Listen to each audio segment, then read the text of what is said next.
Oh. Wala nang salita from here. Hello everybody! Welcome back to my channel. As you can see, I have my bare face sa harap nyong lahat kasi meron na naman tayong gagawing isang skincare video. Medyo magmamadali lang ako sa video na to kasi ang ganda talaga ng lighting. It's like around 4:15 and may konti mawawala na yung lighting. Anyway, so the skincare product that I'm going to be sharing with you guys, and first time ko to itatry dito sa aking channel, ay ang tinatawag na Lindsay Cool Tea Tree Modeling Mask. Just in case you're wondering kung saan ko to nabili ko po siya sa Korea. If you want to see the vlog, just click on the I button. It's right up there. Or malamang nandun sa description box yung playlist ng aming vlogs. Anyway, that's not the point of the video. The point of the video is that, nung inaantay ko si Justin, kasi nag-CR siya, may nakita akong Watsons. Tapos pumasok ako sa loob, nakita ko to. And sabi ko, modeling mask. Parang it rang a bell in my head. Tapos naalala ko, ito yung mga mask na talagang yung makapal siya pag nilagay mo sa mukha mo, tapos you can peel the entire thing off. So, I'm very much excited to give this one a try. Tapos nakita ko na ang kanyang flavor ay tea tree. Ibig sabihin nun, perfect siya sa aking acne-prone skin. And, I've been getting a lot of comments from you guys na sabi niyo, ang ganda daw ng balat ko.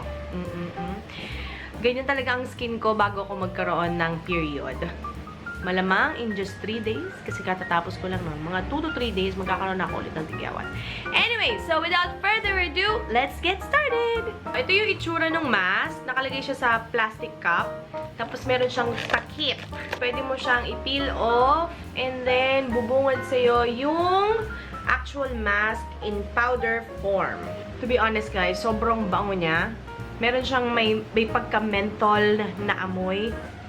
Very refreshing. Oh my goodness. One of the things that I absolutely love about this mask is that it comes with a spatula. Look at how cute that is! Can you guys see? Can you guys see? Tapos sabi daw dun sa directions, lalagyan natin siya ng tubig hanggang dito. Pasensya na po kayo. Wala akong nail polish ngayon. Okay, so dyan. Okay, let's do this. Let's add some water.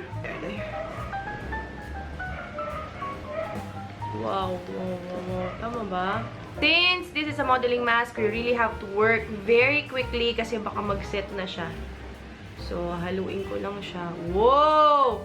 Alam mo yung consistency ng 7-Tex? Yung harina na nilalagay sa mga nilabhang damit? Uso po ba yun ngayon, guys? Ayan. Okay, guys, see?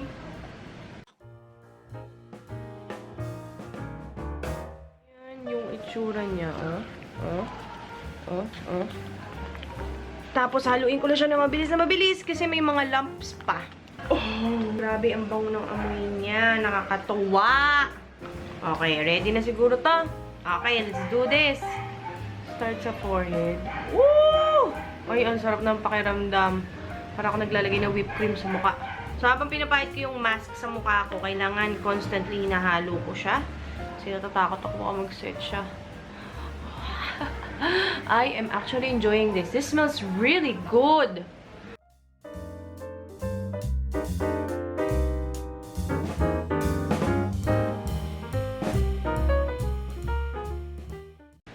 Tatakpan ko na yung bibig ko, ha?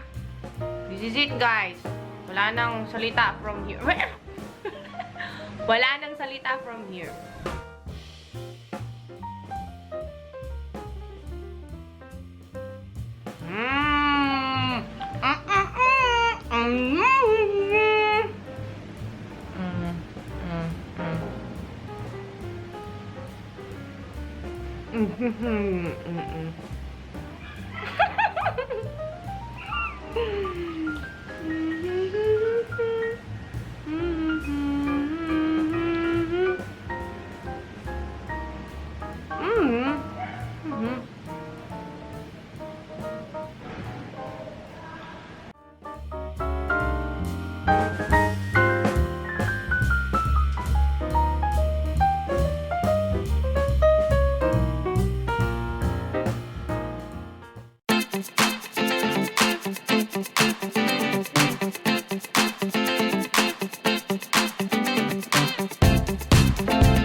It's coming out, you guys. It's coming out in one piece.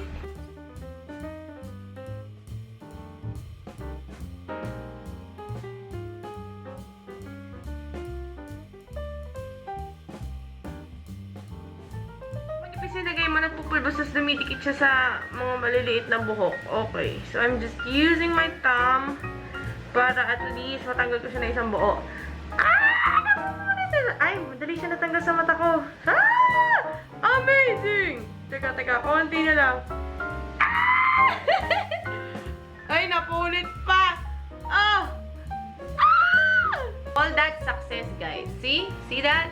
I almost took it off in one piece. Tapos sobrang lamig niya sa mukha. Very refreshing. Nakakatuwa. Tapos ito na siya, oh. Ayun yung itsura niya. Chin-chiran! Tapos ayan, yung mga nilagay ko kanina, manipis lang yung pahit ko, kaya nagka-crack siya. Medyo makati-kati ang feeling niya. Pero kapag makapal mo siya nalagay, kagaya ni Tay, mas masarap siya sa mukha. You know, I'm wondering, siguro kung ito ba yung matutuyo, magiging powder ba ito uli? O ito na yon, hindi na siya pwede i-recycle. Ang galing! Underneath, para siyang ano talaga, para siyang gelatin. Sobrang smooth siya sa ilalim. Tapos dito sa harap, syempre, kasi hindi naman ako professional mixer, kaya medyo may mga lamp-lamp pa yan. Ah!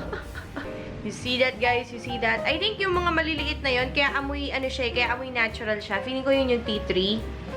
May mga leaf-leaf siya na ganyan. Ang galing! Amazing! Ayan, I tried to put things back together. ito yung itsura ng mukha ko kanina. Grabe! Nakita nyo ba, guys? Medyo parang pink-pink yung aking cheeks. Naisip ko nga kanina, maganda siguro to kung parang yung 100 layers of modeling mask. Tapos naka-bikini lang ako, di ba? All over my body. Yun nga lang, wala tayong budget para dyan. By the way, hindi ko na maalala kung magkano siya sa won. Pero nung kinonvert ko siya, parang nasa around 150 pesos yung nabili ko na yun. Yeah! Okay, so after kong mag-rinse ng mukha, I can feel a sensation na parang sobrang tight ng mukha ko. Hindi siya yung tight na, paano ba yun? Alam niyo yung tight na kapag naghilamos ka ng mga kojisan na sabon, yung sobrang banat na banat. Hindi ganun siya. Parang my skin feels like it's been lifted. Oh, diba? Sana nag-enjoy kayo, guys, sa aking first ever experience sa modeling mask. And also, let me know down in the comments, nakatry na ba kayo ng ganitong klase ng mask? And anong brand yung ginamit niyo? Ano naman ang feeling? Pareho ba sa akin? And before I end this video, let me know down in the comments kung anong mas gusto niyo sumunod na palabas sa aking skincare series. Gusto niyo ba na i-demo natin tong silicone mask na nabili ko for 25 pesos sa Daiso kasi naka-sale siya? Or, itong Hellpore Cleanup Mask. Let me know. Ano mas gusto nyo? This one or this one? Maraming salamat, guys, sa panonood niyo ng aking video. Make sure that you click on my face. It's right up there to subscribe. And also, panoorin nyo rin itong mga videos na nasa aking kanan at kaliwa. Mga skincare-related videos yan para makatulong sa inyo. Okay? So, till next time, guys! So, bye-bye! So, ayun na nga, guys. Ayan, binalik ko na siya sa lalagyan and umaapaw na yung lalagyan kasi nag-expand na siya because of the water content. Tapos, may naisip ako, guys. Pwede ko itong gamitin sa Halloween, makeup tutorial, diba? Papatuyuin ko to. Tingnan natin kung ano mangyayari dito. Ang bango.